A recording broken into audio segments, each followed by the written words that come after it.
Yeah.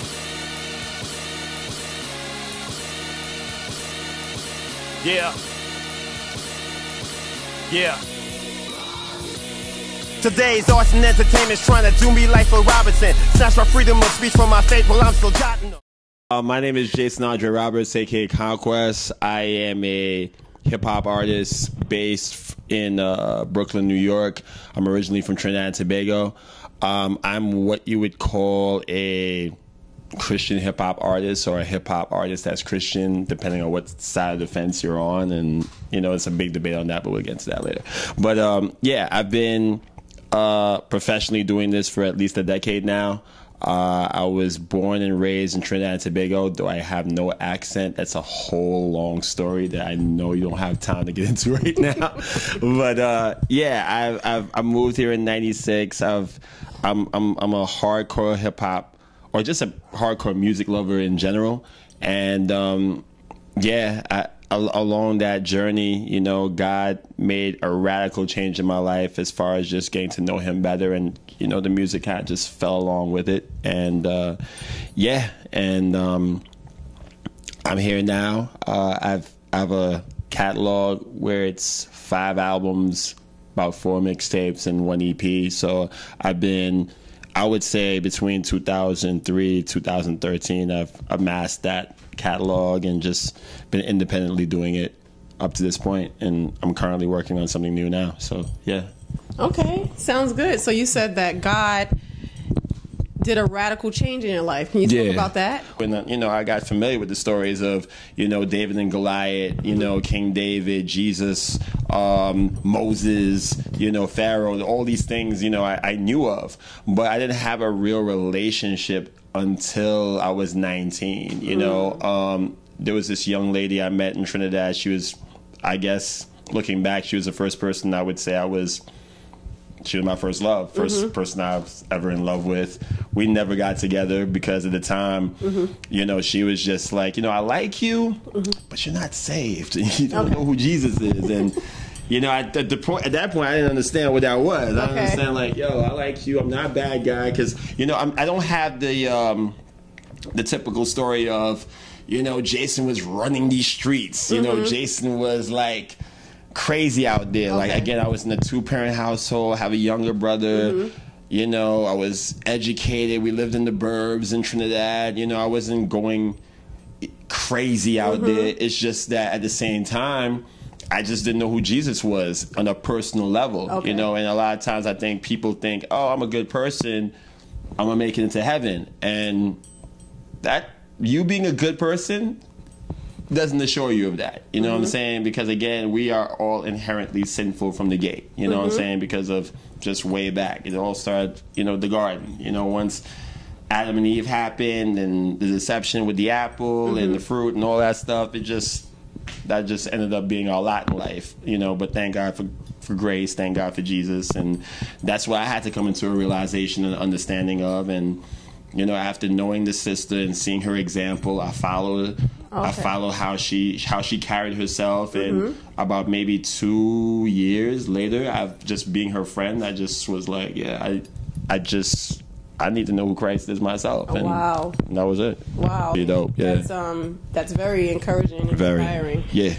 So let's talk about the music. Lately, I've been getting a word tossed towards me kind of recently. Actually, it's derivative of 2 things. You know, there's one, the whole idea of controversy or controversial. There was that word. And then, you know, obviously through social media, I'm on Twitter and I have Instagram, and both of them go by the handle of Radical on Fire. And usually when you hear the word radical, it's one of those things, depending on what it is, it could be positive or empowering or negative. And my thing is that with anything I do, whether it's something I read on a Twitter post or a Facebook post, or even just the music I do, the intent is not to be controversial, like, oh, I just want to get somebody's attention, so I'm going to say the most outlandish thing ever, you know, and troll people and do that. No, it's very much,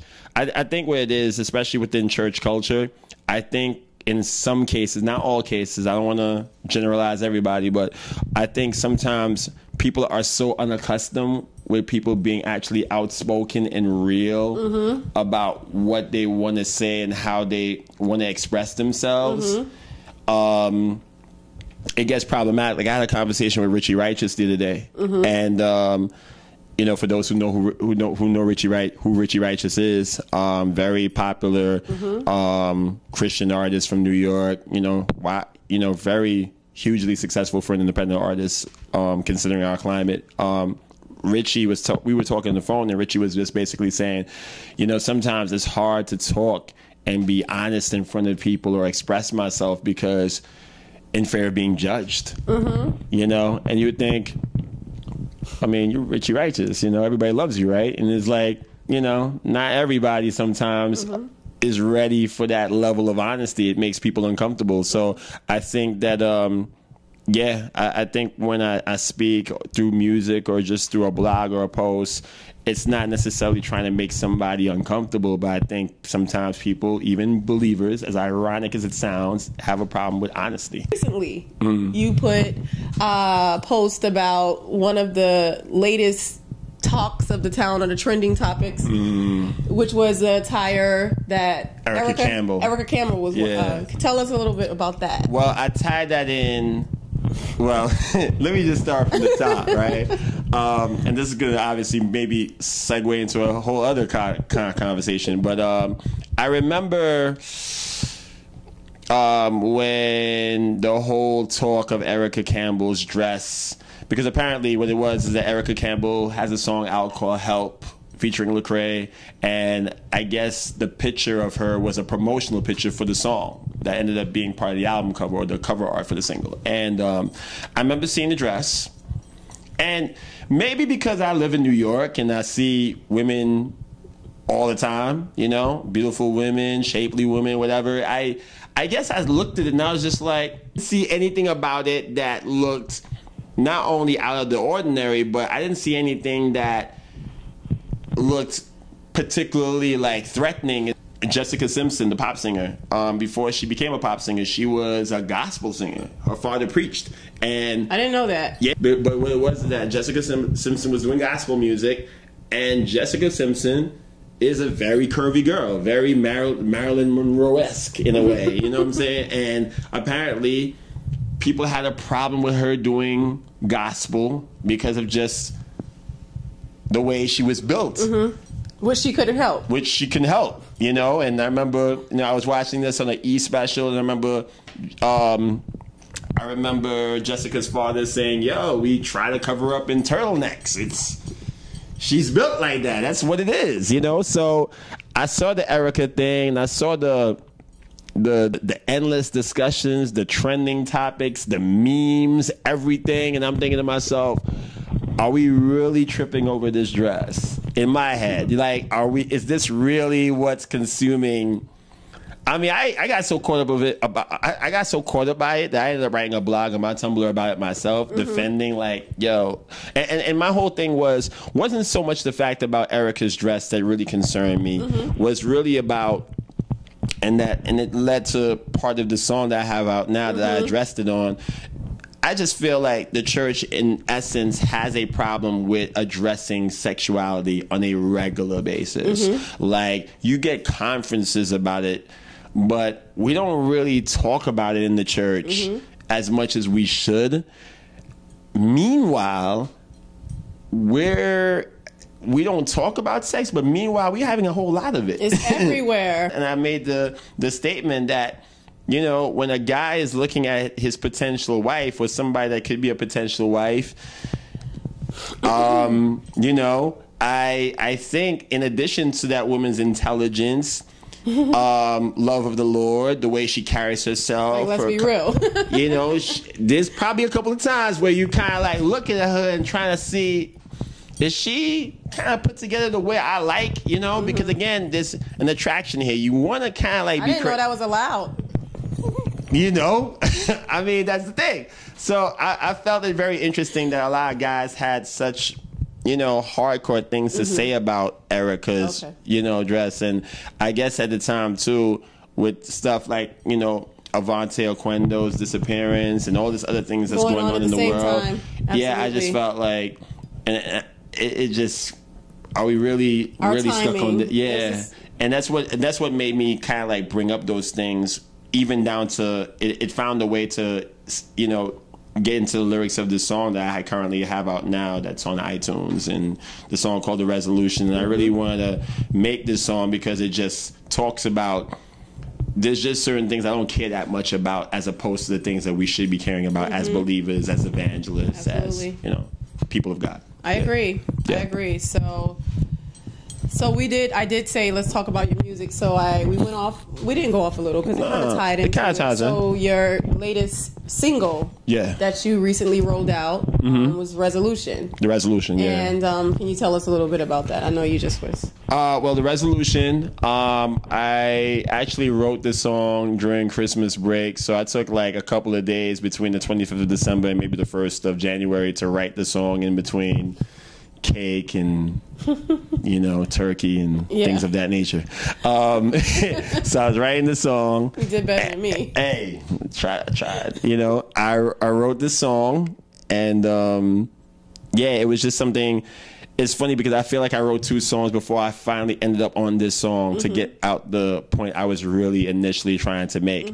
After doing this for so long, you know, a decade in, I think God was challenging me to like resolve myself to why I do things in the first place in terms of music. Like, are you doing music because you want to just be all over the blogs, or do you want people to keep talking about it, or do you want some sort of award, or do you want to like 5,000 downloads the first day and 1 million views on your video, or do you do this because you genuinely love music and you want to please God with it? That was the question that was kind of like shoved in my face after like 10 years of doing it. I reached I guess you would say, a bit of a crossroads.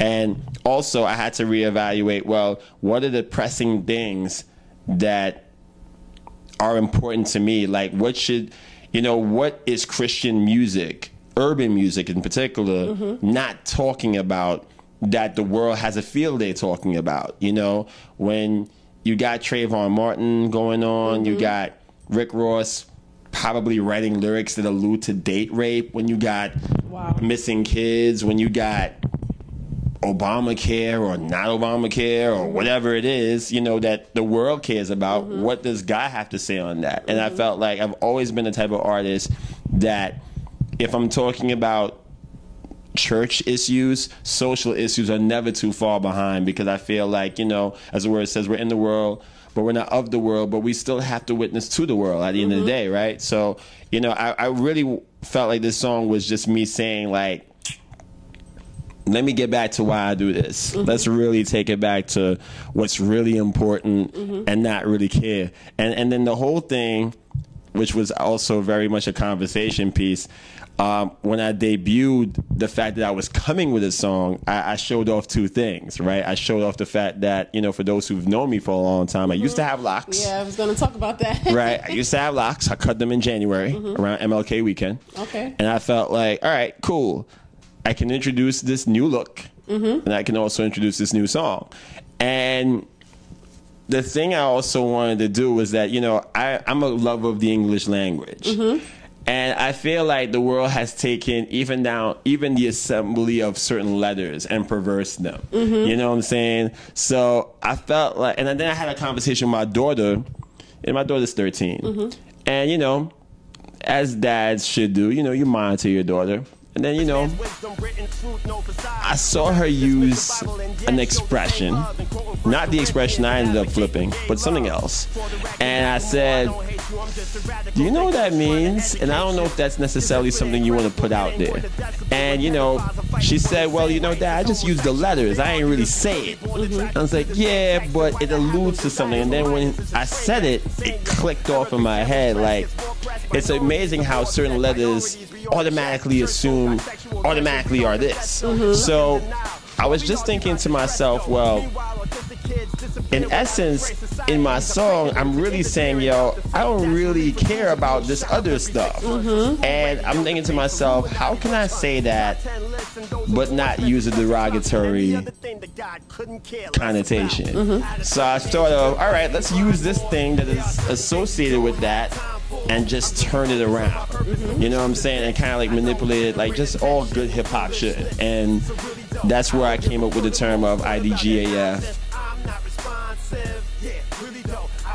Furthermore, thought about that nonsense. What is that accomplish? I was always that weird kid. It wasn't hard to spot me in those Metallica t-shirts that my grandmother got me. Those were getaway drugs for eclectic taste that make me unique. So I don't really care about your critique. I'm not backpacking up to influence by Bjork. My beats are too alternative, so I'm not repping New York. Imagine if I told God I buried my time.